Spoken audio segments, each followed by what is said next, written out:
Okay, welcome to the Force Always in a different location yet again. That was actually Rey Skywalker's lightsaber I got from Galaxy's Edge. Very proud of it. What's interesting, it bears the Rebellion logo on the actual container for Rey's lightsaber. It's a magnificent lightsaber. I'll just give you a quick, just a bit of a look-see. The detail in that is just amazing. Really gritty. It's like it's been used. It's just great. The only thing is the yellow light does reflect okay. You do need a better actual saber to project the light. That's the actual laser part that I'm talking about. But anyway, let's get on with the show. This is episode 7 for The Mandalorian. That's on Disney Plus. It's just aired. This was an amazing episode. This is going to get, I think, the highest I've done for a while. I'm going to go, can you believe this? It's not a 10, but boy, it comes close. I'm going to give this one a 9.9 out of 10. Now, what would you say that I'm thinking that 0.1%? Why? Well, in episode 7, I think chapter 22 now, the only thing I could say is that it at times it was a little bit slow. Now, I understand pacing, when you need dialogue needs to be a bit slow. I understand that, but it just in parts it was just a tad slow. Like, I just thought, it's not driving the ultimate passion.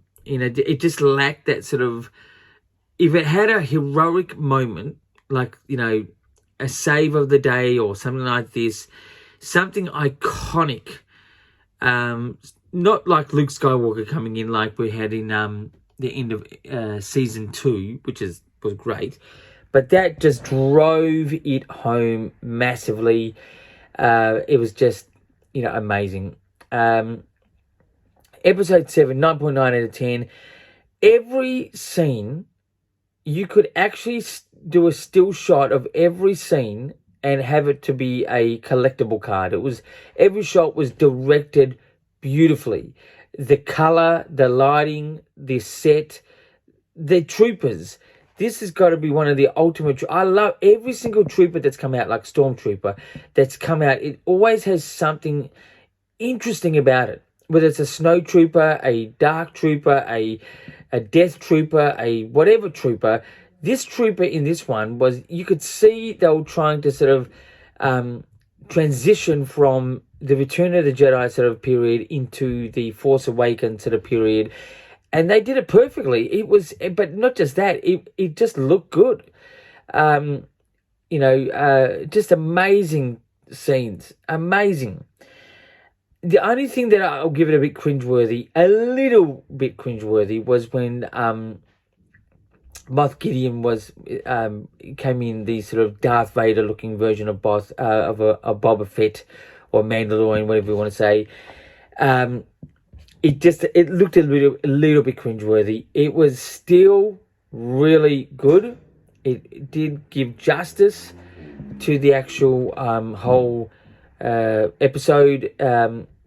Even his first and only words inside the helmet, it sounded a bit Darth Vader, but it was still great. It was just an amazing. This is what Star Wars is about. It just needed a bit more. It just needed something that was impactful in this sort of. Now, I know that one of the Mandalorians died at the end, and that's impactful, but we're not really.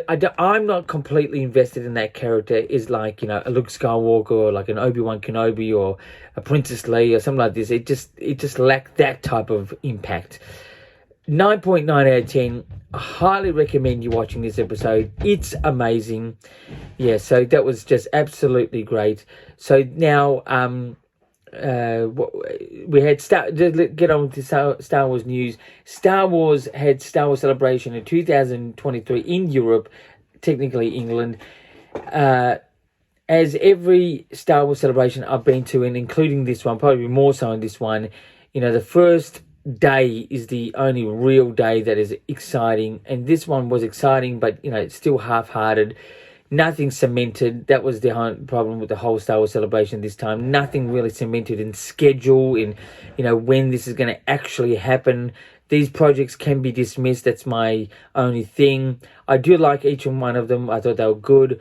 My favorite, maybe the Birth of the Force movie was going to be good. And also I actually think the Rey Skywalker one's going to be pretty good. The Mandalorian is actually going to be a great sort of finale, but on the big screen.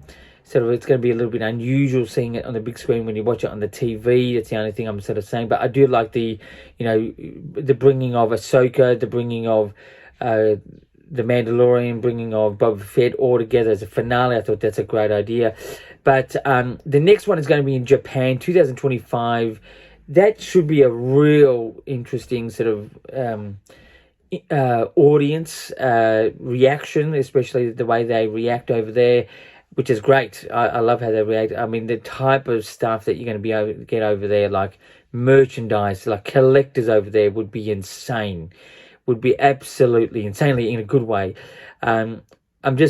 The thing that Star Wars needs at Celebration is just exclusives and really cemented, juicy things. I know it could be a bit too early in releasing a movie or something like this, but they've had so much time. It just needs to be exclusive to the event. They can't really, one thing I sort of respected, and even though I got a bit annoyed with being on YouTube watching it, they, instead of showing the panel, they showed you, a best of in the actual panel as sort of music and visuals, and that was sort of good. So it kept it exclusive for the people who went. That's good, but just something juicy. I thought the reveal of Thrawn could have been better kept, best secret to every single one of us. It really created a possibility of like, who is this, and would have, for months on end would have been great. But the reveal, I just think, was a bit too early, even though it is a good choice for who's playing Thrawn coming up in the Ahsoka series and whatever series. You'll probably see him in the Mandalorian, possibly, I don't know. But yeah, so anyway, Star Wars Celebration visually it looks stunning. The sets over there, the amount of people is amazing.